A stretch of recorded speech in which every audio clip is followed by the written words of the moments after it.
राज्यसभा के लिए 57 सीटों पर मुकाबला कड़ा होता जा रहा है। आलम यह है कि बीजेपी कांग्रेस के लिए परेशानी खड़ी करती नजर आ रही है।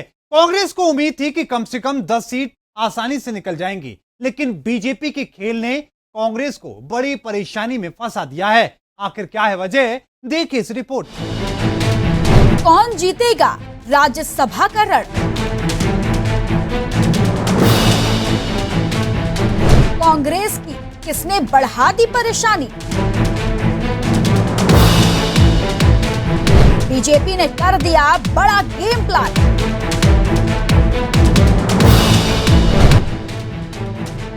राज्यसभा के लिए खाली हुई 57 सीटों पर दिलचस्प मुकाबला हो चुका है। कांग्रेस को 10 सीटें जीतने का पूरा भरोसा था, लेकिन हरियाणा और राजस्थान में निर्दलीय उम्मीदवार के नामांकन से कांग्रेस का गणित बिगड़ सकता है।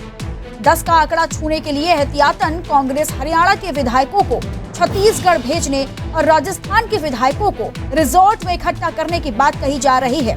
तमिलनाडु से पी चिदंबरम, कर्नाटक से जयराम रमेश, मध्य प्रदेश से विवेक तनखा, छत्तीसगढ़ से राजीव शुक्ला और रंजीत रंजन, महाराष्ट्र से इमरान प्रतापगढ़ी, राजस्थान से प्रदीप सुरजेवाला और मुकुल वासनिक की जीत तय है। हरियाणा से कांग्रेस की उम्मीदवार अजय माकन और राजस्थान में कांग्रेस के तीसरे उम्मीदवार प्रमोद तिवारी का चुनाव फंस सकता है और बीजेपी बेहद उत्साहित नजर आ रही है।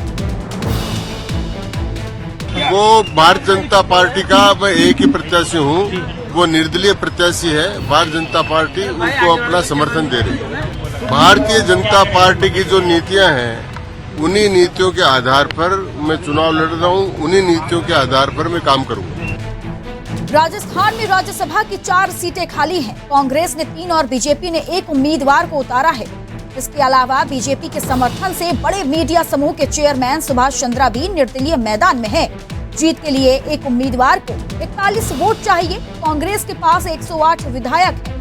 निर्दलीय और छोटी पार्टियों को मिलाकर कांग्रेस 126 विधायकों के समर्थन का दावा कर रही है।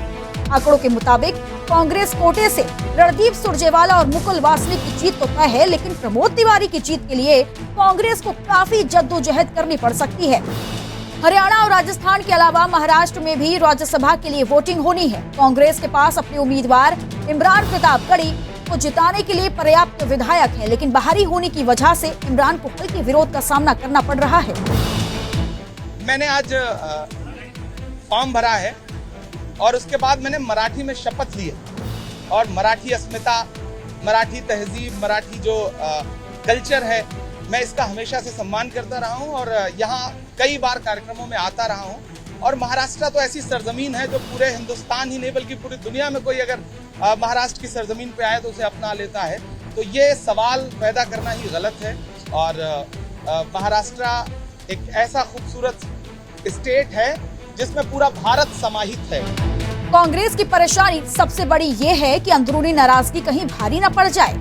गांधी परिवार के करीबी बताए जाने वाले पवन खेड़ा, नगमा और खुद आचार्य प्रमोद कृष्णम नाराज हैं और इसका असर चुनाव पर हो सकता है। निकले हुए हैं और उनसे काफी नाराजगी है। पंजाब के लोकसभा के सदस्य हमारे मनीष तिवारी जी ने भी अपनी नाराजगी व्यक्त की है। कांग्रेस के और कई नेताओं ने अपनी नाराजगी व्यक्त करते हुए इस पे कांग्रेस नेतृत्व का ध्यान आकर्षित करने को कहा है, लेकिन अब तो फैसला हो चुका और मैं समझता हूँ अब